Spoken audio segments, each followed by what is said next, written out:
ان الذين قالوا ربنا الله ثم استقاموا تتنزل عليهم الملائكة ألا تخافوا ولا تحزنوا وأبشروا بالجنة التي كنتم توعدون۔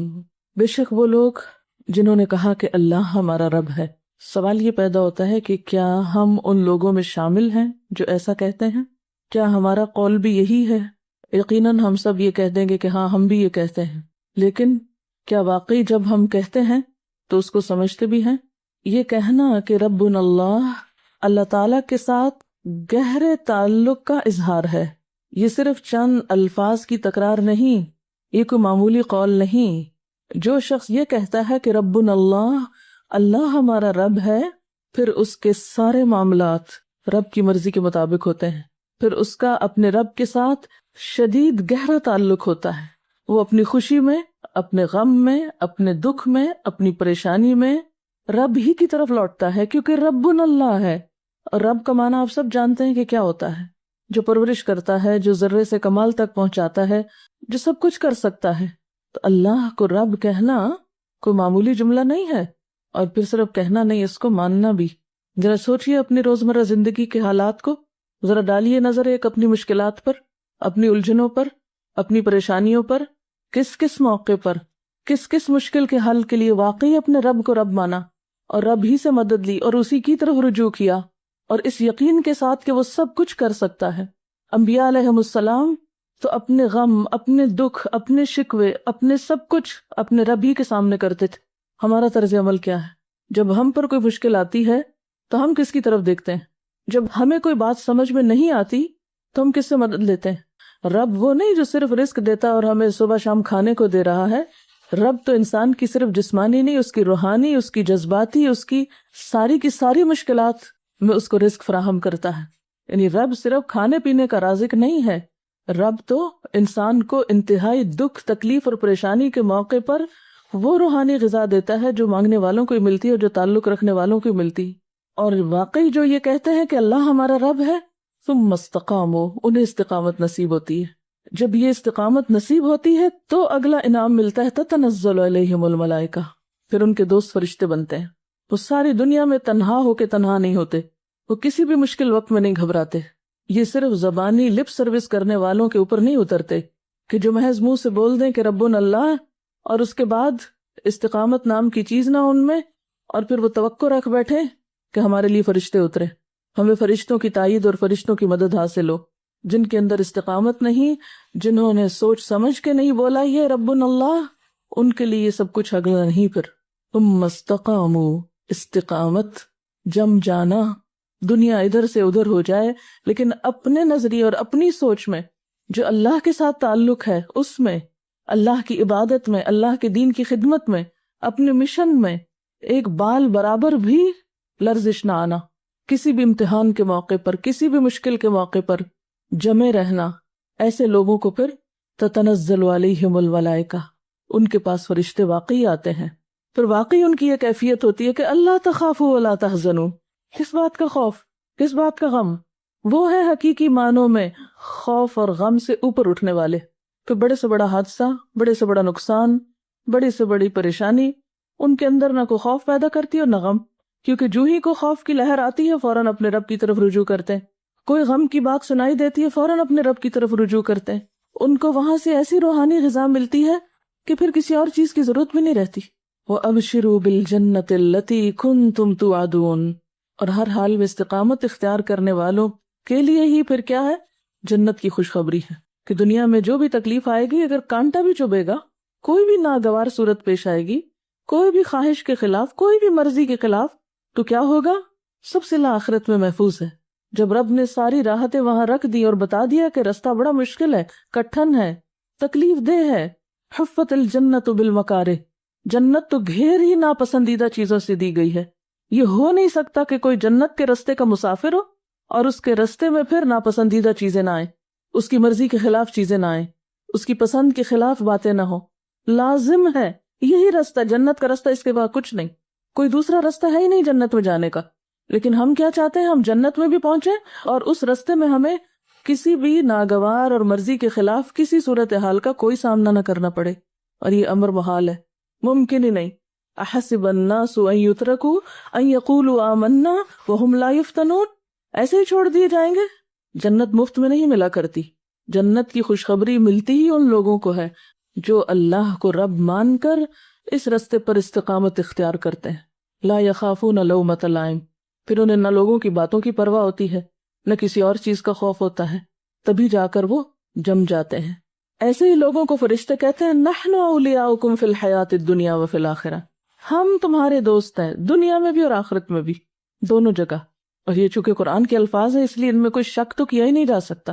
لیکن سوچنے کی بات ہے کہ کیا ہمیں بھی کبھی فرشتوں نے وسپر کیا کہ نحن اولیاؤکم، ہم دوست ہیں، اگر سب چھوڑ بھی جائیں تمہیں تو کیا ہوا، ہم دوست ہیں تمہارے، تم کیوں غم کھاتے ہو؟ ہمیں ایسی وسپرنگز کیوں نہیں ہوتی؟ ہم مشکل اور تکلیف کے وقت میں یہ آوازیں کیوں نہیں سن پاتے؟ اس لیے کہ ہم نے رب اللہ صحیح معنی میں کہا ہی نہیں، ہمارے اندر صحیح استقامت آئی ہی نہیں، ہم نے خوف اور غم میں رب کو پکارا ہی نہیں، رب سے مدد لی ہی نہیں. ہم دوسروں کی طرف دیکھتے ہیں، دوسروں کے سہارے پہ جیتے ہیں. تو جو انسانوں کے سہارے پہ جیے گا وہ یقیناً مایوس ہوگا، کیونکہ ہر انسان کمزور ہے. تو نحن اولیاؤکم فی الحیات الدنیا وفی الآخرہ، اور آخرت میں بھی فرشتوں کا ساتھ انہی کو نصیب ہوگا جنہیں دنیا میں ہوتا ہے. اصل میں آخرت ہے کیا چیز؟ اب دیکھیے کہ آخرت ہمارا ایک دوسرا گھر ہے. آج ہم یہاں ہیں، کل ہمیں وہاں منتقل ہونا ہے. لازمی طور پر ہم سب کی ٹرانسفر ہونے والی ہے، کسی نے بھی یہاں نہیں رہنا، مانی ہوئی بات ہے. اور ٹرانسفر کا ایک مخصوص طریقہ ہے کہ ہمارا جسم ختم ہو جاتا ہے لیکن ہماری روح اور ہمارے احساسات اور ہمارے جذبات وہ نہیں مرتے. وہ جیسے دنیا میں ہوتے ہیں ویسے ہی مرنے کے بعد ہوتے ہیں، اور ویسے ہی قیامت کے دن اٹھیں گے ہمارے ساتھ. اگر ہم یہاں نفس مطمئنہ ہے، قلب مطمئن ہے، یہاں استقامت ہے، یہاں خوف اور غم سے اٹھے ہوئے اوپر، اور یہاں ہمیں اللہ تعالیٰ کی مدد پہ بھروسہ ہے اور اللہ کی تائید اور فرشتوں کی دوستی پر، تو یہ سارا سیناریو وہاں بھی ایسا ہی ہوگا. جیسے حدیث میں تھا نا، جیسے مرو گے ویسے ہی اٹھائے جاؤ گے. جو لبیک پکارتا وہ مرے گا، اور لبیک پکارتا وہ اٹھے گا.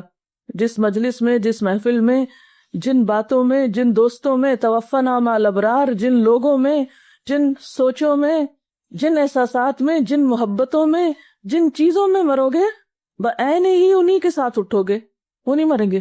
اگر مرتے وقت اللہ کی محبت نصیب ہے، اطمینان قلب نصیب ہے، تو پھر قبر میں بھی اطمینان نصیب ہوگا، وہاں بھی کوئی خوف نہیں ہوگا، کوئی غم نہیں ہوگا. وہ فرشتے دوست ہیں، وہ آ جائیں گے. قیامت کے دن اٹھیں گے تو وہاں بھی یہی ہوگا، کوئی گھبراہٹ نہیں، کوئی فکر نہیں، کوئی پریشانی نہیں.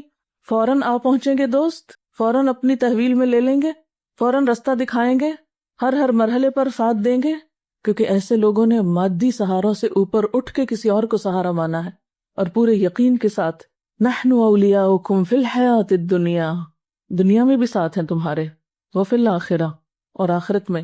اگر آج دنیا میں ہمیں محسوس نہیں ہوتا نا، تو آخرت میں اچانک کہیں سے نہیں آ جائیں گے. ان کیفیات کو یہیں لانے کی ضرورت ہے.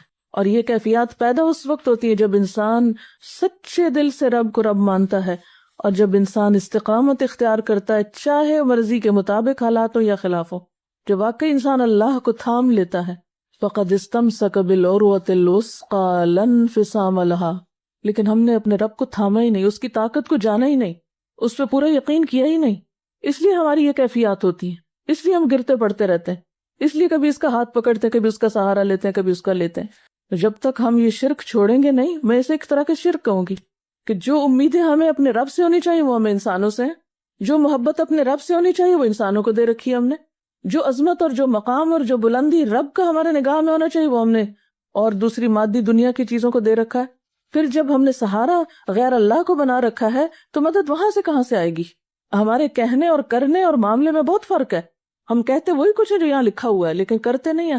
ہمارے روزمرہ کے معمولات اور ہماری جو روٹین ہے اس میں یہ کہیں نہیں جھلکتا، تو کہنا بھی جھوٹا پڑ جاتا ہے.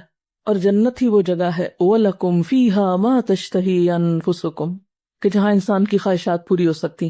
ہم نے دنیا کو مرکز بنا لیا خواہشات کی تکمیل کا، اور اسی کے پیچھے پھر مرتے ہیں. اللہ تعالیٰ نے اپنے چنے ہوئے پیغمبروں کو نصیحت کی تھی. ایک حضرت داؤد علیہ السلام کے بارے میں قرآن پاک میں آتا ہے، اللہ تعالیٰ فرماتے یا داؤد انا جعلناک خلیفۃ فی الارض فاحکم بین الناس بالحق ولا تتبع الہوى فیضلک عن سبیل اللہ ان الذین یضلون عن سبیل اللہ لہم عذاب شدید بما نسوا یوم الحساب اے داؤد، نام لے کے، کسی کا پرسنل نیم لے کے اسے خطاب کرنا، اور وہ خطاب بھی اللہ تعالیٰ کی طرف سے آنا، اگرچہ میسج ان کے لیے لیکن سبق ہمارے لیے ہے۔ یا داؤد انا جعلناک خلیفۃ فی الارض، ہم نے تمہیں زمین میں خلیفہ بنایا۔ داؤد علیہ السلام کو اللہ تعالیٰ نے بادشاہت دی، ایک بڑا مقام دیا تھا۔ ہر شخص اپنی اپنی خلافت میں اپنی اپنی ذمہ داریوں میں ایک نہ ایک مقام رکھتا ہے۔ کلکم راع وکلکم مسئول عن رعیتہ، جس شخص پر جہاں جو کوئی بھی ذمہ داری ہے وہ وہیں پر ایک طرح سے خلیفہ ہے۔ ہر انسان خلیفہ ہے زمین میں، کسی کا مقام بڑا ہے اور کسی کا چھوٹا ہے، لیکن معاملہ کسی نہ کسی طرح ملتا جلتا ہی ہے۔ تو انا جعلناک خلیفۃ فی الارض، جو بھی کوئی ذمہ داری انسان کو ملتی ہے، چاہے وہ بحیثیت طالب علم کے ہو، بحیثیت استاد کے ہو، کسی بھی طرح سے، وہیں سے انسان کا امتحان شروع ہو جاتا ہے۔ فاحکم بین الناس بالحق، انسانی معاملات میں حق کا ساتھ، حق بات۔ ولا تتبع الہوی، خواہشات نفس کی پیروی نہیں۔ داؤد علیہ السلام پیغمبر بھی ہیں، بادشاہ بھی ہیں، ایسے دو مقام بہت کم لوگوں کو ملے۔ ان کو کہا جا رہا ہے اولا تتبع الہوی، خواہش نفس کی پیروی نہ کرنا۔ کیوں؟ وَيُضِلَّكَ عَن سَبِيلِ اللَّهِ، جب دل کی ماننا شروع کرو گے اللہ کا رستہ گم ہو جائے گا، صحیح رستہ نہیں ملے گا، اور نتیجہ کیا ہوتا ہے؟ ان الذین یضلون عن سبیل اللہ، جو لوگ اللہ کا رستہ کھو بیٹھتے ہیں، لہم عذاب شدید، چاہے ماضی میں وہ کیسے بھی نیک رہے ہوں، لہم عذاب شدید۔ کیوں؟ بما نسوا یوم الحساب، ساری خرابی یہاں سے آتی ہے کہ انسان حساب کتاب کا دن بھول جاتا ہے، اور جب حساب کتاب کا دن بھول جاتا ہے تو پھر باقی کیا رہ جاتا ہے انسان کے پاس؟ جو دل میں آئے کرو۔ تو خواہشات نفس کی تکمیل یہاں نہیں وہاں ہی ہو سکتی۔ تو خواہشات نفس کی تکمیل میں اللہ کے حکم کی خلاف ورزی، اللہ کا راستہ چھوڑ دینا، وَلَكُمْ فِيهَا مَا تَدَّعُونَ، اور تمہاری خواہشات سے آگے بڑھ کر جو چاہو گے، جو مانگو گے، جو پکارو گے وہ مل جائے گا۔ اب آپ کمپیئر کر لیں، یہ دنیا کی زندگی کتنے دن کی ہے، کتنے سال جئیں گے؟ اگر ہمیں کسی معاملے میں کچھ کمی لگ بھی گئی، کچھ کمی ہو بھی گئی ہمارے ساتھ، ہمیں وہ سب نہیں ملا جو ہم چاہتے ہیں، جو ہماری خواہشات ہے، جو ہماری مرضی ہے، تو بھی کتنے دن یہاں رہنا ہے؟ جب ہم دنیا کو جنت بنانے کے پیچھے لگ جاتے ہیں، اور دنیا کو جنت بنانے کا مطلب کیا ہے؟ خواہشات نفس کی پیروی، کہ ہر وہ چیز ہو جو ہمارا دل چاہتا ہے، ہمیں ہر وہ چیز مل جائے جس کی ہم طلب کرتے ہیں۔ وَلَكُمْ فِيهَا مَا تَدَّعُونَ، یہ تو صرف آخرت میں ہو سکتا ہے، صرف جنت میں ہو سکتا ہے، ہم اسے دنیا میں کرنا چاہتے ہیں۔ جب وہ نہیں ہو پاتا پھر فرسٹریشن کا شکار ہوتے ہیں، اور یہیں سے پھر استقامت میں خلل آتا ہے، یہیں سے پھر رب پر بھروسہ ختم ہوتا ہے، یہیں سے پھر انسان خوف اور غم سے نجات نہیں پا سکتا۔ تو سب سے بڑھ کر نزلا من غفور الرحیم، اللہ کو رب کہنے والوں کے لیے غفور الرحیم کی طرف سے ایک خاص میزبانی، وہ رحمان کے مہمان ہوں گے۔ آپ دیکھیے کہ دنیا میں دنیا کے بادشاہ یا دنیا کے بڑے لوگ کس کو اپنا مہمان بناتے ہیں؟ چور ڈاکو کو، ہر غلط کار کو، ہر ایرے غیرے کو، ہر راہ چلتے کو۔ اگر دنیا میں کسی بڑی شخصیت کا مہمان بننے کے لیے کچھ کوالٹیز چاہیے، تو اللہ کا مہمان بننے کے لیے کچھ بھی نہیں چاہیے، جتنی چاہو اس کی نافرمانی کرو اور پھر کل جا کے اس کے مہمان بن جاؤ۔ یہ کیسے ممکن ہے؟ وہ اپنے چنے ہوئے لوگوں کو جو اس کی مرضی کے مطابق زندگی بسر کرتے ہیں، ان کو اپنا مہمان بنائے گا، ان کی میزبانی کرے گا۔ اور اس کے لیے نسخہ کیا ہے؟ وَمَنْ أَحْسَنُ قَوْلًا مِّمَّنْ دَعَا إِلَى اللَّهِ، بہترین طریقہ اللہ کی طرف لوگوں کو بلانا، لوگوں کو اللہ سے جوڑنا، اور یہ ہر انسان کی ضرورت ہے۔ یہ کون کر سکتا ہے؟ وہی کر سکتا ہے جس نے کہا ہو ربنا اللہ، جس نے خود رب کو پا لیا، جو خود رب کو پہچان چکا ہو۔ جس نے خود اس کو نہیں پہچانا وہ دوسروں کو کیا پہچان کرائے گا؟ یہ کام کوئی ٹیکنیکل قسم کا کام نہیں ہے، کوئی مشینی عمل نہیں ہے، یہ کام وہی کر سکتا ہے جس نے خود کر رکھا ہو اپنی ذات میں، جس نے خود کو اپنے رب سے جوڑ رکھا ہو، وہی اس بہترین کام کے قابل ہے۔ اور جو خود ڈگمگایا ہوا ہو، جس کے اپنے اندر استقامت نہ ہو، اور جو خود غیر اللہ کی محبت کا شکار ہو، وہ کس طرح رب سے جوڑ سکتا ہے کسی کو؟ وَمَنْ أَحْسَنُ قَوْلًا مِّمَّنْ دَعَا إِلَى اللَّهِ وَعَمِلَ صَالِحًا، اور پھر جس کا عمل صالح ہو، وَقَالَ إِنَّنِي مِنَ الْمُسْلِمِينَ، اور جو برملا کہتا ہو کہ میں مسلمان ہوں، اسے اپنے مسلمان ہونے پر کوئی شرمندگی نہ ہو، اسے اپنے اسلام سے کوئی خوف نہ ہو، کوئی ندامت نہ ہو۔ اور یہ بھی صرف قول نہیں ہے، وَقَالَ إِنَّنِي مِنَ الْمُسْلِمِينَ، یہ صرف ایک ڈیکلریشن نہیں ہے، بلکہ وہ عمل سے ثابت کرتا ہو کہ میں ایک مسلمان ہوں، میں اپنے رب کے سامنے سرنڈر کرتا ہوں، میں ہر حال میں اپنے رب ہی کا تابع دار ہوں، اسی کا وفادار ہوں، سب سے زیادہ کرم اور مہربانی تو اس کی ہے مجھ پر، لہٰذا میں بھی سب سے زیادہ اسی کے آگے سر جھکانے والا ہوں۔ اور پھر انسانوں کے ساتھ معاملات میں وَلَا تَسْتَوِي الْحَسَنَةُ وَلَا السَّيِّئَةُ، دونوں طرح کے رویے سامنے آئیں گے، اچھائی بھی آئے گی، برائی بھی آئے گی۔ عام طور پر ہمارا طریقہ کیا ہوتا ہے، جو ہم سے اچھا کرے ہم بھی اس کے ساتھ اچھا کرتے ہیں، جو ہمارے ساتھ اچھا نہ کرے ہم اس کے ساتھ برا کرتے ہیں۔ یہ قرآن کہتا ہے کہ وَلَا تَسْتَوِي الْحَسَنَةُ وَلَا السَّيِّئَةُ، حسنہ اور سیئہ، اچھائی اور برائی برابر نہیں ہوا کرتی۔ اچھا وہ ہے جو اچھائی کے جواب میں اچھائی کرے لیکن برائی کے جواب میں بھی اچھائی کرنے کا حوصلہ رکھتا ہو، جو برائی کے بدلے بھی اچھائی کر سکتا ہو۔ تو اس بہترین کام کے قابل پھر کون ہے؟ ادفع باللتی ہی احسن، جو لوگوں کی طرف سے آئی ہوئی برائیوں اور خرابیوں کے جواب میں ایک اچھے رویے کو اختیار کر سکتا ہو، جو برائی کو بھلائی سے، تکلیف دہ رویے کو ایک اچھے اخلاق اور اچھے رویے کے ساتھ رفع دفع کر سکتا ہو۔ ہم اپنا جائزہ لیں کہ ہم کیا کرتے ہیں، جو ہمارے ساتھ اچھا نہ کرے ہم اس کے ساتھ کتنے اچھے ہوتے ہیں۔ اور اس طریقے پر عمل کرنے سے فَإِذَا الَّذِي بَيْنَكَ وَبَيْنَهُ عَدَاوَةٌ كَأَنَّهُ وَلِيٌّ حَمِيمٌ، دشمن بھی دوست بن جائیں گے۔ آج تک اپنا حساب لیجئے، آج تک ہم نے کتنے دشمنوں کو دوست بنایا ہے، ہمارے کتنے دشمن آج تک ہمارے دوست بنے۔ اپنے خاندانی زندگی میں دیکھ لیجئے، اپنے رشتہ داروں میں دیکھ لیجئے، پوری لسٹ اپنے سامنے رکھیے، جن جن کے ساتھ بھی آپ کا معاملہ اور تعلق ہے ان سب میں دیکھ لیجئے کہ آپ کے کتنے مخالفین آپ کے وفادار ہوئے۔ نبی صلی اللہ علیہ وسلم کا طریقہ تو یہی ہے، آپ نے اپنے دشمنوں کو دوست بنایا تھا، اس سے اسلام پھیلا تھا۔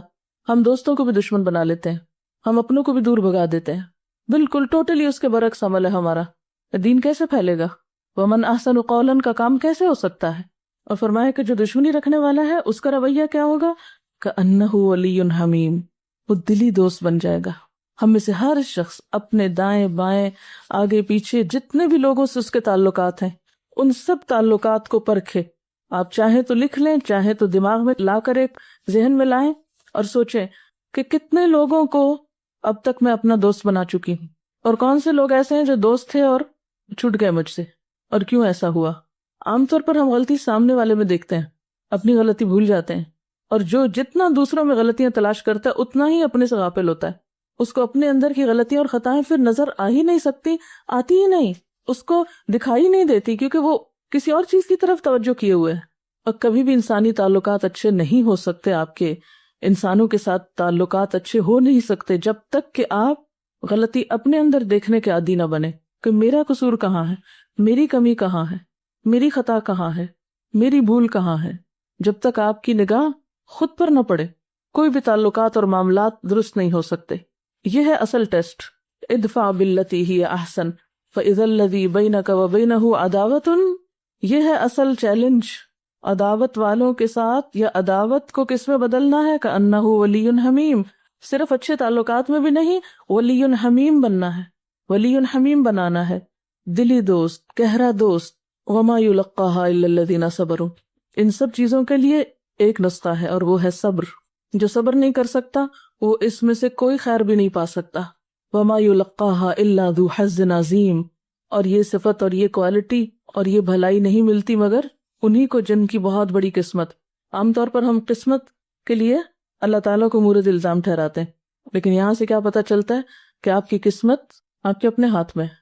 آپ کیا اپروو کرتے ہیں، آپ کیا ڈیزرو کرتے ہیں، آپ کس چیز کے اہل ثابت کرتے ہیں خود کو، کس چیز کے حقدار ہیں۔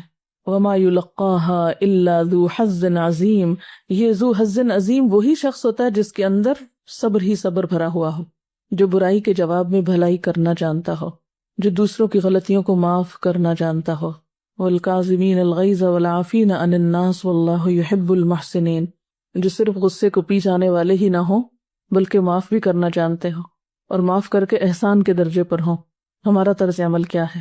ہم میں سے ہر شخص کو خود کو پرکھنے کی ضرورت، اور اس میں سب سے بڑی رکاوٹ شیطان کے وسوسے۔ وَإِمَّا يَنزَغَنَّكَ مِنَ الشَّيْطَانِ نَزْغٌ فَاسْتَعِذْ بِاللَّهِ، ابتدا جہاں سے بھی انتہا بھی وہیں ہوئی۔ علاج کیا ہے ان وسوسوں کا؟ فاستعذ باللہ، اللہ سے مضبوط تعلق۔ اور پھر مایوسی نہیں، ہم سوچتے ہیں نہیں ہماری دعا نہیں سنی جائے گی۔ انہ هو السمیع العلیم، وہ خوب سنتا ہے، خوب جانتا ہے، ایسا نہیں کہ نہیں سنتا، ایسا نہیں کہ دعا قبول نہیں ہوگی، سب ہوگا۔ تم یہ دیکھو کہ تمہاری دعاؤں میں کتنا خلوص ہے، تمہاری دعاؤں میں کتنی تڑپ ہے، اس میں یقین کتنا ہے، بھروسہ کتنا ہے، اعتماد کتنا ہے، تم نے رب کو رب مانا کتنا ہے۔ اب غور سے سنیے کہ کیا کہتے ہیں اور اپنا جائزہ لیجئے۔ یہ ایک واقعہ سنا رہی ہیں کسی ایئر فورس کے آفیسر کا کہ ایک دفعہ فلائٹ کے دوران انجن فیل ہو گیا ہے اور ان کو یہ یقین ہونے لگا کہ اب میری ڈیتھ ہو جائے گی۔ تو کہتے ہیں کہ میں نے پوری کوشش کی کہ کسی طرح میں کلمہ پڑھ سکوں، لیکن کلمہ میرے منہ سے نکل نہیں رہا تھا ایک تو obviously گھبراہٹ اور شدید خوف کا وقت ہوتا ہے تو انسان کو بہت سی چیزیں پھر شعوری طور پر یاد کر کے بولنا واقعی مشکل ہوتا ہے، لیکن وہ کہتے ہیں کہ وہ چیزیں جو میں زیادہ کثرت سے سنتا تھا وہی میری زبان پہ آ رہی تھی، اور پھر اس کے بعد اللہ تعالیٰ نے ان کو بچا لیا اور ان کی زندگی بدل گئی۔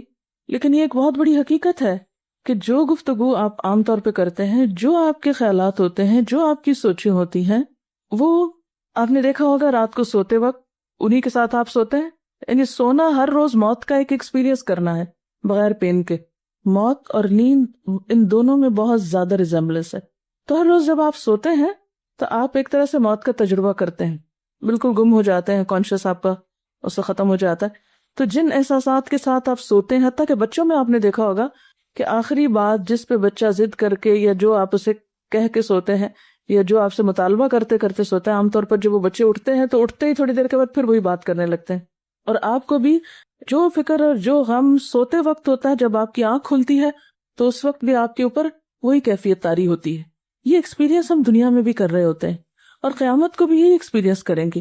جو تفکرات، جو لوگوں کے بارے میں ہماری سوچ، جو پازیٹیو یا نیگیٹو تھنکنگ، اللہ تعالیٰ کے بارے میں ہمارا گمان اور یقین، ہماری محبت، ہمارے احساسات، جو کچھ بھی ہمارے ساتھ ہے، وہ جس حال میں ہم ہوتے ہیں اسی میں اینڈ ہوگا اور اسی کے ساتھ پھر دوبارہ اٹھائے جائیں گے۔ اصل میں یہی ہمارے امتحان ہوتے ہیں کہ خوف میں، غم میں، مشکل میں، پریشانی میں ہم اپنی اقدار کو کتنا تھامے رکھتے ہیں اور کتنے پھسلتے ہیں اور کتنا بھولتے ہیں اور کتنا چھوڑ دیتے ہیں۔ کوئی مشکل ہے، سب سے پہلے کیا چھوٹتا ہے؟ نماز چھوٹتی ہے عام طور پر۔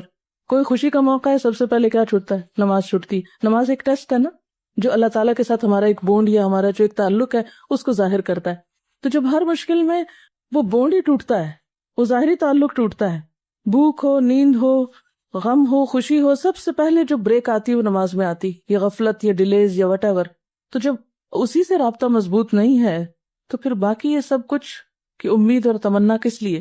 اچھا، یہاں یہ جو ہے ادفع باللتی ہی احسن، یہ جو فارمولہ ہے، یہ ایک اور ہم سب کا بہت بڑا امتحان ہے۔ ناموافق، ناخوشگوار اور ناپسندیدہ حالات میں احسن رویہ اختیار کرنا، برائی کا جواب بھلائی سے دینا۔ عموماً ہمارا رویہ کیا ہوتا ہے؟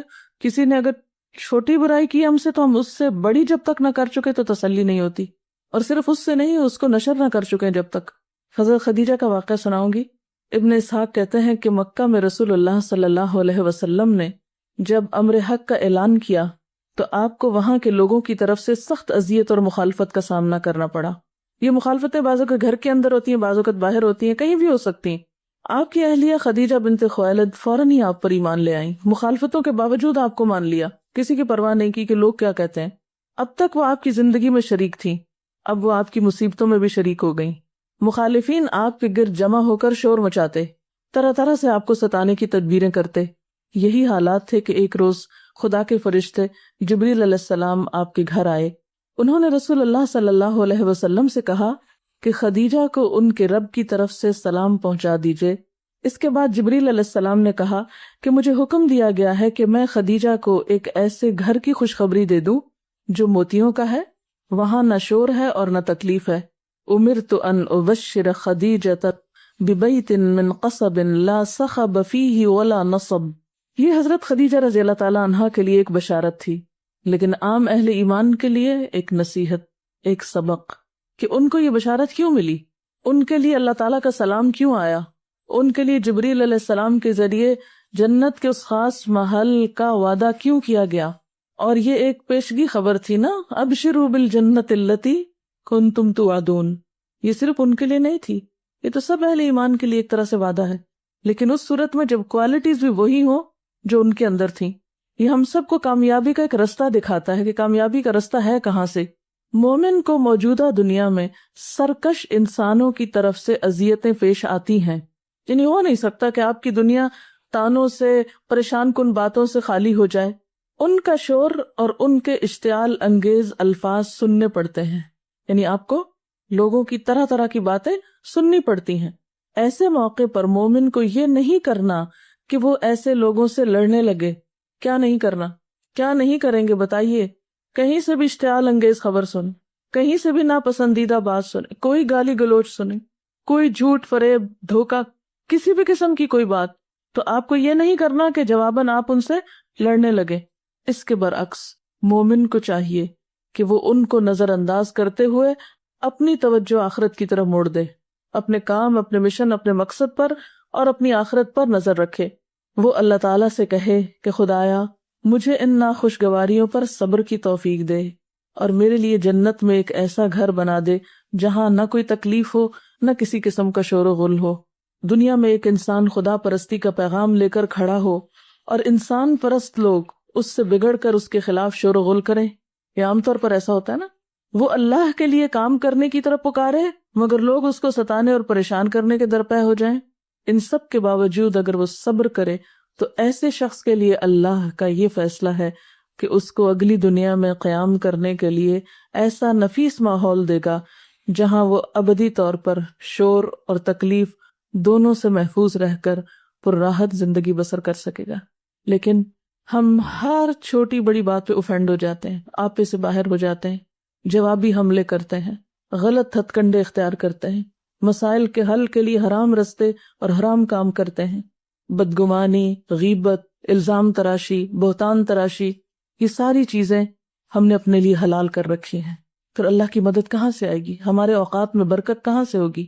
دین کا کام کہاں سے پھلے پھولے گا؟ دعوت اللہ کا کام کیسے ہوگا جب ہمارے اندر صبر ہی نہیں؟ ہم پی ہی نہیں سکتے، ہم برداشت ہی نہیں کر سکتے، ہم بھلا ہی نہیں سکتے، ہم معافی نہیں کر سکتے، ہم نے اپنی ساری انرجی وہیں فوکس کر رکھی ہے، تو پھر ابشروا بالجنت، وہ خوشخبری اور وہ میٹھے بول آپ کے کانوں میں کہاں سے وسپر کریں گے؟ وہ غموں میں بھی مسکرانا کہاں سے آپ سیکھیں گے؟ وہ دکھوں اور تکلیفوں میں بھی آپ اپنے پاؤں میں لغزش نہ آنے دیں اور اپنا کام کرتے چلے جائیں، یہ کہاں سے ہوگا؟ یہ نہیں ہو سکتا، یہ ایسے لوگوں کے حصے میں نہیں آتا۔ ہمیں یہ تو یقین ہوتا ہے کہ زہر کی گولی کھائیں گے تو مر جائیں گے، یقین ہے نا سب کو، لیکن ہم میں سے کتنے لوگ جھوٹ کو زہر کی گولی سمجھتے ہیں؟ غرور اور تکبر، حسد، الزام تراشی، بددیانتی، غصب، وعدہ خلافی، بے اصولی، انانینت، اپنی غلطی نہ ماننا، احسان فراموشی، خود غرضی، انتقامی کاروائیاں، اشتعال انگیزی، چھوٹی چھوٹی باتوں پہ فلیئر اپ ہو جانا، موڈ دکھانا، کیا یہ سب زہر کی گولیاں نہیں ہیں؟ ان سب کو کھا کے ہم صحت مند ہو سکتے ہیں؟ کہ یہ سب کچھ ہماری اخلاقی موت کا پیغام نہیں ہے؟ کیا یہ سب ہمارے میزان میں ہماری نیکیوں کو کھانے والے اعمال نہیں ہیں؟ لیکن ہم نے ان سب چیزوں کو اپنے لیے جائز قرار دے رکھا ہے۔ پھر ہم یہ توقع رکھتے ہیں کہ ہم دین کا کوئی بہت اچھا کام کر لیں۔ محال ہے، جب تک اپنی اس نیگیٹیوٹی پر قابو نہیں پا سکتے، اور آپ خود نہیں پا سکتے اللہ کی مدد سے، دنیا کی کوئی طاقت آپ کو کوئی بھی مدد نہیں دے سکتی، کوئی آپ کی مدد نہیں کر سکتا، کیونکہ آپ کا اپنا ارادہ نہیں ہے، آپ خود اپنے حصے کا کام نہیں کر رہے۔ اللہ کی مدد اس کو آتی ہے جو خود قدم اٹھاتا ہے، جو خود کوشش کرتا ہے، اور یہ صرف وہ کر سکتے ہیں جن کے اندر صبر ہوتا ہے، جو برائیوں کو دفن کرنا جانتے ہیں، جن سب چیزوں کو بھول سکتے ہیں۔ لیکن ہمارے تو دل کے آئینے میں یہی سب کچھ سجا ہوا ہے، پھر اللہ کو ہم جیسے لوگوں کی کیا ضرورت ہے؟ وہ بے پرواہ ہے، بے نیاز ہے، نہ اسے ایسے گندے لوگوں کی عبادت کی ضرورت ہے، نہ ان کی اوپر کے ذکر اذکار کی ضرورت ہے۔ اس تو خالص لوگ چاہیے جو واقعی اس کے معیار پہ پورے اترتے ہیں، جن کا ظاہر اور باطن نیک ہو، جن کی زبان اور دل میں موافقت ہو۔ کبھی اپنی اس کمزوری کا ہم نے جائزہ لیا کہ کسی نے ہمارے ساتھ اچھا نہ کیا ہو اور ہم اس کو معاف کر کے کھلے دل سے آگے بڑھ کے سلام کرنے والے اور ملنے والے ہوں، گویا اس نے ہمارے ساتھ کچھ کیا ہی نہ ہو؟ اور ایسا نہیں کہ ہم صرف پریٹینڈ کر رہے ہوں، واقعی ایسا کر رہے ہوں۔ اور جب تک ایسا کرنے کی صلاحیت ہمارے اندر نہیں، ہم خود سے اپنے اندر سے کمزور ہیں۔ تو اگر ہم واقعی چاہتے ہیں کہ اللہ کی مدد آئے تو اس کے لیے اپنی اس کمزوری پہ قابو پانا بے حد ضروری ہے۔ ان الذین قالوا ربنا اللہ ثم استقاموا، ایک ہوتی ہے استقامت اور ایک ہوتی ہے ضد اور ہٹ درمی اور انانینت۔ ہمارے اندر استقامت نام کی شے بہت کم ہے، لیکن ضد اور ہٹ درمی بہت ہے۔ جہاں ہماری سوئی اٹک جائے وہاں سے ہم ہلنے کا نام نہیں لیتے، چاہے ہم غلطی پر ہوں، مانتے نہیں۔ یہ ایک غلط سینس کی استقامت ہے، اور یاد رکھیے کہ ضد اور ہٹ درمی کا شکار لوگ خود برباد ہوتے ہیں۔ اس کی ایک چھوٹی سی مثال، قدرتی آفتوں میں سب سے بڑی آفت زلزلہ ہے، یعنی جتنی بھی آفتیں، طوفان، آندھی، بارش وغیرہ ہوتی ہیں، ان میں سب سے بڑی آفت زلزلہ ہے۔ قدیم ترین زمانے سے انسان زلزلوں کا شکار ہوتا ہے۔ زلزلے میں جو انسانی موتیں واقع ہوتی ہیں ان کا سب سے بڑا سبب مکانوں کا گرنا ہے۔ جب زلزلے کا جھٹکا آتا ہے تو مکانات اچانک گر پڑتے ہیں اور چھوٹے بڑے سب اس کے نیچے دب کے مر جاتے ہیں۔ انسان نے اپنے تجربات میں یہ معلوم کیا ہے کہ جو مکان جتنا زیادہ مضبوط ہوتا ہے اتنی ہی آسانی سے زمین بوس ہوتا ہے، اتنا زیادہ جلدی گرتا ہے۔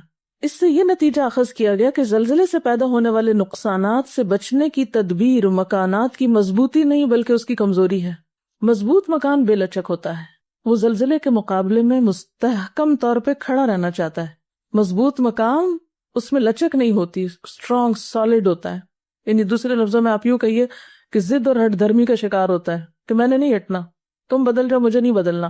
اب کیا ہوتا ہے، چونکہ شدید زلزلے کا جھٹکا یعنی زندگی میں آنے والی آزمائشیں جو ہمیں ہر طرف سے پیش آتی ہیں، ہم ہر روز زلزلوں سے گزرتے ہیں، اخلاقی اور روحانی، تو شدید زلزلے کا جھٹکا ہر مضبوط مکان سے زیادہ ہوتا ہے، یعنی وہ اس سے بڑا جھٹکا ہوتا ہے، اس لیے مکان کی مضبوطی اس کے لیے الٹی پڑتی ہے، وہ پورے کا پورا دھڑام سے گر جاتا ہے۔ اس کے برعکس مکان اگر زیادہ مضبوط نہ ہو بلکہ لچک دار ہو تو اس کے اندر زلزلے کے جھٹکے کو سہارنے کی طاقت آ جاتی ہے۔ زلزلہ جب جھٹکا دیتا ہے تو وہ خود بھی ہلنے لگتا ہے، اس طرح مکان کا ہلنا اس کو گرنے سے بچا لیتا ہے۔ زلزلہ اگر زمین کو تلپٹ نہ کرے بلکہ صرف ہلائے تو ایسے مکانات اکثر محفوظ رہتے ہیں، اور اسی کے ساتھ ان مکانوں کے باشندے بھی محفوظ رہتے ہیں۔ اس تجربے کی روشنی میں ارتھ کوئک انجینئرنگ وجود میں آئی ہے۔ اس انجینئرنگ کے مطابق زلزلے کے علاقوں میں ایسے مکانات بنائے جاتے ہیں جن کا ڈھانچہ فلوٹنگ فاؤنڈیشن کے اصول پہ بنایا جاتا ہے، چنانچہ جب زلزلے کا جھٹکا آتا ہے تو ایسا مکان ہل کر رہ جاتا ہے لیکن گرتا نہیں۔ 1989 میں سان فرانسسکو میں شدید زلزلہ آیا مگر وہاں پر صرف 275 موتیں ہوئیں، جبکہ جون 1990 میں اسی قسم کا زلزلہ شمالی ایران میں آیا تو 60,000 لوگ مارے گئے۔ اس فرق کا سبب یہ تھا کہ سان فرانسسکو میں لچکدار مکان بنے ہوئے تھے، لوگوں کو پتا کہ وہاں عموماً مکان لکڑی کے بنے ہوتے ہیں نا، اسے بہت قریب سے میں نے وہ سب دیکھا کہ اکثر گھر لکڑی کے بنے، اس ڈھانچے کے اوپر بس وہ باقی وہ پالشنگ کر دیتے ہیں جس چیز کی بھی کرنی ہو، لیکن خود مکان اتنے سالڈ نہیں ہوتے۔ ایران میں اینٹ اور سیمنٹ کے مضبوط مکانات تھے۔ یہ قدرت کا سبق ہے جو بتاتا ہے کہ موجودہ دنیا میں حادثات سے بچنے کی تدبیر کیا ہے۔ وہ تدبیر یہ ہے کہ آدمی اس دنیا میں اکڑ کے ساتھ نہ رہے بلکہ تواضع کے ساتھ۔ اکڑ آپ کو توڑ دے گی، اخلاقی طور پہ ناکام ہو جائیں گے، لیکن جو خود جھکنا جانتا ہے، جس کے اندر تواضع ہے، ہمبل ہے، جو شخص جو معاملات میں معاف کرنا بھی جانتا ہے اور ایسی ساری چیزوں کو پھر ان سب چیزوں کا علاج کس طرح کرتا ہے، ان الذین قالوا ربنا اللہ ثم استقاموا، اور اسی سنت کے طریقے پر عمل کرتے ہوئے اذا حزبہ امر فزع الی الصلاۃ، وہ اپنی طاقت پہ یقین نہیں رکھتا کہ میں کتنا اسٹرانگ ہوں، وہ اللہ کی طاقت پہ یقین رکھتا ہے کہ اصل مدد وہاں سے آئے گی، یعنی اللہ پر ایمان اور یقین اور وہ جو استقامت کی کیفیت ہے وہ انسان کے اندر ہو، لیکن بظاہر انسان ہمبل ہو، متواضع ہو، جھکا ہوا ہو۔ ضد عموماً ریاکشن کے طور پر ہوتی ہے، ضد ایک ریاکشنری رویہ ہے۔ عام طور پر ہم یہ کہتے ہیں، ایک جملہ بولتے ہیں کہ میں غلط بات نہیں برداشت کر سکتی، تو بات یہ کہ صحیح بات تو سب کو برداشت کر لیتے ہیں، غلط کو برداشت کرنے کا معنی کیا ہے کہ اس میں ایک ریاکشنری رویہ نہ ہونا۔ اس کا یہ مطلب نہیں کہ آپ غلط بات کو صحیح کہنے لگے، غلط بات تو غلط ہے، لیکن اس غلط چیز کا جو ریاکشن ہوتا ہے ہمارا عموماً، یعنی ایک چیز ہماری مرضی کے خلاف ہے یا ناپسند ہے تو اس میں ایسا نیگیٹو ریاکشن کہ جس سے معاملہ درست نہ ہو بلکہ اور بگڑے، اصلاح نہ ہو بلکہ فساد ہو۔ اسی طرح استقامت ہے کہ زندگی میں جو آپ نے اچھی نیتیں اور ارادے کیے ہوئے ہیں کسی بھی اچھے کام کے کرنے کے، ان میں آپ ایک کنسسٹنسی کے ساتھ چلتے چلے جائیں، ان ارادوں کی تکمیل میں نہ کسی کی تعریف، نہ کسی کی تنقید، نہ کسی اچھے حالات اور نہ برے حالات، کوئی چیز اس میں آپ کو نہ ہلا سکے، یعنی بڑے سے بڑا زلزلہ آپ کو گرا نہ سکے، ٹھیک ہے۔ ضد کیا ہے کہ آپ لوگوں کے، یعنی وہی رستہ آپ نے اختیار کیا ہوا، اب آپ کی مرضی کے خلاف کوئی چیز آ گئی، آپ نے اپنا کام تو چھوڑ دیا، آپ کہاں اکڑ کے کھڑے ہو گئے اس کا مقابلہ کرنے یا اس کے مقابلے میں، اس کی تنقید کا جواب دینے میں یا اس کی تعریف میں، یعنی کبھی پھسلیں اور کبھی ایک منفی رویے میں اپنی صلاحیتوں کو برباد کریں۔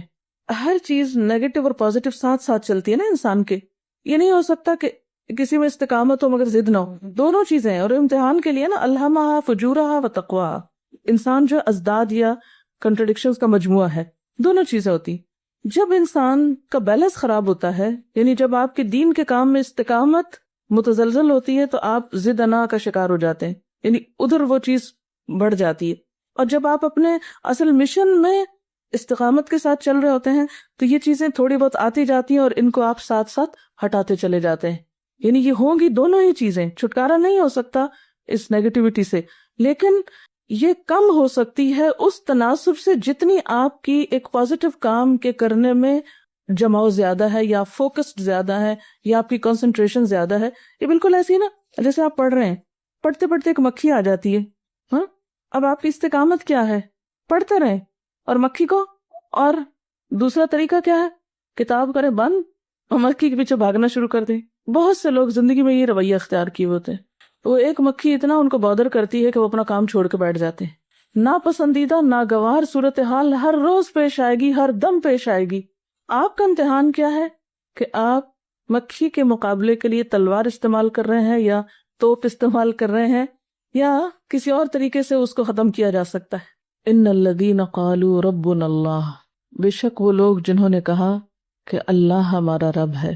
ہم بھی انہی لوگوں میں شامل ہیں جو یہ دعویٰ کرتے ہیں. لیکن سوچنے کی بات یہ کہ واقعی جو کچھ ہم کہتے ہیں وہ سمجھتے بھی ہیں. اس بات کو اپنے اوپر ہم لے کر دیکھیں کہ اللہ میرا رب ہے. کیا میں ان لوگوں میں شامل ہوں جنہوں نے اللہ ہی کو اپنا رب مان لیا ہے؟ یعنی رب ماننے کا تقاضا مجھے معلوم ہے. کیا اللہ کو رب مان کر میں اپنی خوشی, غم, پریشانی اور دکھ میں اسی کی طرف رجوع کرتی ہوں, یا اپنی مشکلات کے حل کے لیے غیر رب سے توقعات رکھتی ہوں؟ کیا میں اللہ کو رب ماننے کے بعد اللہ کے دین پر استقامت اختیار کیے ہوئے ہوں؟ کیونکہ جب انسان اللہ کو رب مانتا ہے تو پھر ہو نہیں سکتا کہ اس کو بھول جائے, اس کا دامن چھوڑ دے یا اس کے دین کا راستہ چھوڑ دے. یعنی دین پر استقامت کا حال کیسا ہے؟ اور جو شخص اللہ کو رب مانتا اور استقامت اختیار کرتا ہے پھر اس کی زندگی سے خوف اور غم دور ہونے لگتے ہیں, اور فرشتوں کی سرگوشیاں سنائی دینے لگتی ہیں کہ اللہ تخافوا ولا تحزنوا وابشروا بالجنۃ التی کنتم توعدون. کیا انتہائی رنج اور غم اور مشکل وقت میں میرے دل کی کیفیت اور حالت ایسی ہوتی ہے. پھر یہ کہ دین کے کام میں جب کوئی ناگوار صورتحال پیدا ہوتی ہے تو میرا رد عمل کیا ہوتا ہے؟ دین پر استقامت, اطمینان, یا پھر خوف, غم, غصہ, مایوسی اور بددلی؟ کیونکہ جو اللہ کو رب مان لیتا ہے اس کا عملی رویہ مختلف ہوتا ہے. کیا مشکلات کے وقت مجھے ایسا محسوس ہوتا ہے کہ فرشتے میرے دوست ہیں؟ میں تنہا نہیں ہوں, تنہا ہو کر بھی نحن اولیاؤکم فی الحیات الدنیا وفی الآخرہ. اگر مجھے اس بات پر یقین ہے کہ جنت میں مجھے میری پسندیدہ چیز ملے گی یا میری تمام خواہشات پوری ہوں گی, وَلَكُمْ فِيهَا مَا تَشْتَهِي أَنفُسُكُمْ, تو کیا میں اللہ کی اطاعت میں اس دنیا کی چند خواہشات قربان کر سکتی ہوں؟ کیا میرا اخلاق اور کردار ایسا ہے کہ میں اللہ کی مہمان بن سکوں؟ نزلا من غفور الرحیم, کیونکہ اللہ تعالیٰ کے مہمان تمام لوگ نہیں ہوں گے, اس کے خاص بندے ہوں گے. پھر ومن احسن قولا ممن دعا کے حوالے سے لوگوں کو اللہ کی طرف بلانا میری ترجیحات میں کس نمبر پر ہے؟ کیا اپنی دنیا کے کاموں سے فارغ ہو کر وقت بچے تو اللہ کی طرف لوگوں کو بلاتی ہوں, یا میری پرائرٹی نمبر 1 اللہ کی طرف بلانا ہے اور باقی کام اس کے مطابق ایڈجسٹ ہوتے چلے جاتے ہیں؟ یہ بالکل ایسے ہی ہے کہ مثال کے طور پر اگر آپ کے پاس ایک گلاس ہے تو اگر گلاس میں آپ چند پتھر ڈال دیں تو گلاس بظاہر بھرا ہوا نظر آئے گا, لیکن اس کے باوجود بھی ابھی کچھ گیپس ہوں گے جس میں آپ بجری ڈال سکتے ہیں. مثلا بجری ڈالنے کے بعد یوں لگے گا جیسے بھر گیا, لیکن پھر بھی ابھی کچھ ہوگی چیز, یعنی گنجائش ہوگی کہ جس میں آپ ریت ڈال سکتے ہیں. ریت ڈالنے کے بعد بظاہر یوں لگے گا کہ جیسے اب کچھ بھی جگہ نہیں باقی, لیکن اگر آپ اس پہ پانی ڈالیں تو پانی اس کے اندر اپنی جگہ بنا لے گا. تو بالکل اسی طرح ہماری زندگی اور ہمارا وقت یا ہمارا ایک دن بھی ایک خالی جگ کی طرح ہے, ایک خالی گلاس کی طرح ہے. اس کو ہمیں یا تو پہلے درجے پہ پانی سے بھر دینا ہے, یا ریت سے بھرنا ہے, یا بجری سے, یا پتھر سے. تو ترجیحات کا تعین بے حد ضروری ہے. اگر آپ پہلے ہی پانی بھر دیں گے تو پھر باقی چیزوں کی گنجائش کم بچے گی. اگر پہلے ریت بھر دیں گے تو پتھر نہیں جائیں گے اس میں, اگر پہلے بجری بھر دیں گے تو بڑے پتھر نہیں جائیں گے. تو سب سے پہلے آپ کو کیا ڈالنا ہے اس میں؟ بڑے پتھر, یعنی بڑے بھاری کام, ذمہ داریاں. بڑی ذمہ داریاں, اہم ترین کام, اہم ترین چیزیں سب سے پہلے جانی چاہیے. فرائض کی ادائیگی, ذمہ داریوں کی ادائیگی. یعنی جب آپ اپنا وقت استعمال کرنے لگے تو نمبر 1 فرائض کی ادائیگی کو اس میں رکھیں. پھر اس کے بعد نمبر 2 جو اس سے کم ہو, نمبر 3 جو اس سے کم ہو, نمبر 4 جو اس سے کم ہو. تو اسی وقت میں اسی دن میں سب کچھ آ جائے گا. لیکن عموماً ہمارا حال کیا ہوتا ہے کہ ہم اپنے وقت کا استعمال کس طرح کرتے ہیں؟ غیر ضروری, غیر اہم اور بعض اوقات فضول چیزوں سے اپنے وقت کو بھر لیتے ہیں, اور جب اہم کاموں کا وقت آتا ہے تو پھر کہتے ہیں ہمارے پاس وقت نہیں. مثلا نماز فرائض میں سے ہے, اول وقت کی نماز پسندیدہ ہے, لیکن عام طور پر ہم ٹال مٹول کرتے ہیں یا پھر تاخیر کرتے ہیں, یا پھر یہ کہ اس کو آخر میں لے جاتے ہیں اور بعض اوقات نکل ہی جاتی ہے ہاتھ سے, اس کا وقت ہی چلا جاتا ہے. اور اسی طرح باقی چیزیں. تو ومن احسن قولا ممن دعا الی اللہ، یہ تو بات احسن قول یعنی سب سے اچھی بات ہے، سب سے عمدہ ترین کاموں میں سے ہے کہ آپ لوگوں کو اللہ کی طرف بلائیں، اللہ سے جوڑیں. اب اگر ہم یہ کہیں کہ ہمارے پاس وقت ہی نہیں ہے اور ہم کر ہی نہیں سکتے تو آپ پھر کیا کر رہے ہیں؟ اس سے اہم کام کون سا ہے جو آپ کر رہے ہیں؟ اور پھر وہ صرف یہ نہیں ہے کہ من احسن قولا ممن دعا الی اللہ، بلکہ اس کے ساتھ وعمل صالحا، خود بھی نیک کام کرنا ہے. تو من احسن قولا ممن دعا الی اللہ کے تحت لوگوں کو اللہ کی طرف بلانا اور نیکیوں کا شوق رکھنا میری ترجیحات میں کس نمبر پر ہے؟ اور پھر یہ کہ وعمل صالحا کے مطابق کیا میں جو کہتی ہوں وہ کرتی بھی ہوں، کیونکہ صرف لوگوں کو نہیں بلانا بلکہ خود بھی کرنا ہے. وقال اننی من المسلمین، اور اس بات کا اظہار کہ میں مسلمانوں میں سے ہوں. کیا مجھے اپنے مسلمان ہونے پر شرمندگی یا جھجک تو نہیں؟ یعنی میں برملا لوگوں کو کہہ سکتی ہوں کہ ہاں میں اللہ کی تابعدار ہوں، اللہ کی فرما بردار ہوں. یعنی عموماً ایسا ہوتا ہے نا کہ جب آپ دین کے کسی حکم پر عمل کرنے لگتے ہیں تو لوگ اس پر آبجیکٹ کرتے ہیں اور کہتے ہیں کہ تم بھی عجیب شخص ہو، اس کے کرنے کی کیا ضرورت ہے، یہ کام بھی کوئی اہم کاموں میں سے ہے. اگر آپ خود ایک لسٹ بنا سکتے ہیں کہ کون کون سے کام معاشرے کی نظر میں اہم نہیں ہے، اور جب لوگ ان کو کرنے لگتے ہیں تو وہ ان کی نظر میں اجنبی ہو جاتے ہیں. مثلاً قرآن کا پڑھنا، سیکھنا، سکھانا، اپنے فرائض کی ادائیگی کرنا، ہر موقع پر اپنے حیا کا پاس رکھنا، اپنے لباس کا خیال کرنا، یہ تمام وہ چیزیں ہیں جو معاشرے میں اس وقت ایک اجنبی بن گئی. تو ایسے میں ہماری کیفیت اور ہماری حالت کیا ہوتی، ہم کیا کرتے ہیں؟ وقال اننی من المسلمین، کیا آپ کہہ سکتے کہ میں تو مسلمان ہوں، میرے اسلام کا تقاضا یہ ہے کہ میں یہ سب کچھ کروں. امت مسلمہ کی حیثیت سے جو آپ کی ذمہ داریاں ہیں ان کو ادا کرنا. اکثر ایسے ہی ہوتا ہے کہ لوگ کہتے ہیں کہ اب ایک عورت کی ذمہ داریوں میں یہ تھوڑی ہے کہ وہ دوسروں کو بھی دین کی طرف بلائے، اس کی تو عبادت یہ کہ بس صرف گھر کے کام کر لے اور کافی. کیا صحابیات کی زندگی ایسی ہی تھی کہ انہوں نے صرف اپنے گھروں کو ہی سجایا اور بنایا اور دین کی خدمت کو کوئی کام نہیں کیا؟ کیا برائی اور بھلائی اپنی نوعیت اور انجام میں برابر ہیں؟ کیونکہ قرآن تو کہتا ہے لا تستوی الحسنۃ ولا السیئۃ ادفع بالتی ہی احسن. کیا میں برائی کے بدلے میں بھی اچھائی کر سکتی ہوں؟ یہ ہے اصل امتحان. کیا میں برائی کے بدلے میں اچھائی کر سکتی ہوں؟ جب لوگ میرے ساتھ اچھا نہ کریں تو کیا میں پھر بھی اچھا کرنے کی سکت رکھتی ہوں؟ عام طور پر ہم جب کوئی ہمارے ساتھ اچھا نہ کرے تو ہم بھی جواب میں کیا سمجھتے ہیں کہ اب بدلہ لینا ہمارا حق ہے، ہم کمزور نہیں ہیں، ہم ثابت کرنا چاہتے ہیں کہ ہم بھی جان رکھتے ہیں. لیکن قرآن تو بالکل اس سے برعکس چیز بتاتا ہے کہ اچھائی کے لیے کیا کرو، برائی کے بدلے میں اچھائی کرو. صرف اچھائی کے بدلے میں اچھائی نہیں، برائی کے بدلے میں اچھائی. اور جب تک یہ اخلاق ہمارے اندر پیدا نہیں ہوگا تو من احسن قولا ممن دعا الی اللہ کا عمل ہو ہی نہیں سکتا. پھر سوال ہے کہ کتنے لوگ ایسے ہیں جو میرے دوست تھے لیکن اب مخالف ہیں، ایسا کیوں ہوا؟ یعنی کتنے ہی لوگ میرے آس پاس ایسے تھے جو میرے چاہنے والے تھے لیکن اب وہ میرے مخالفین میں شامل ہیں. کیا اس میں آپ کا قصور تو نہیں کہ آپ نے برائی کے بدلے میں اچھائی نہ کی ہو؟ کہیں ایسا تو نہیں کہ برائی کے بدلے میں ان کی طرف سے آنے والی تکلیف یا اس کے بدلے میں آپ نے بھی ویسا ہی بے رخی کا رویہ دکھایا ہو؟ کیا میں اپنی عاقبت کو بہتر بنانے کے لیے مشکل مراحل میں صبر کا رویہ اختیار کر سکتی ہوں؟ ادفع بالتی ہی احسن فاذا الذی بینک وبینہ عداوۃ کانہ ولی حمیم وما یلقاها الا الذین صبروا. یہ سب کچھ صبر کا تقاضا کرتا ہے، لیکن جب ہم صبر کا رویہ اختیار کرنے لگتے تو شیطان وسوسے ڈالتا ہے. وہ کہتا ہے یہ تو کمزور لوگوں کا کام ہے. تو اگر اللہ کے دین کا کام کرتے ہوئے شیطان مجھے وسوسہ ڈالے تو میں کیا کرتی ہوں؟ یعنی اس اخلاق کو اختیار کرنے میں وما یلقاها الا الذین صبروا وما یلقاها الا ذو حظ عظیم واما ینزغنک من الشیطان نزغ فاستعذ باللہ.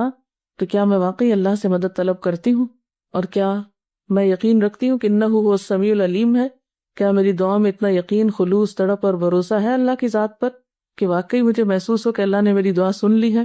اور اگر یہ سب کچھ نہیں ہے میرے اخلاق میں، یعنی یہ ساری باتیں جو اوپر گزری ہیں، تو پھر میرے لیے لمحہ فکریہ ہے کہ میرا قرآن کے ساتھ تعلق کیسا ہے.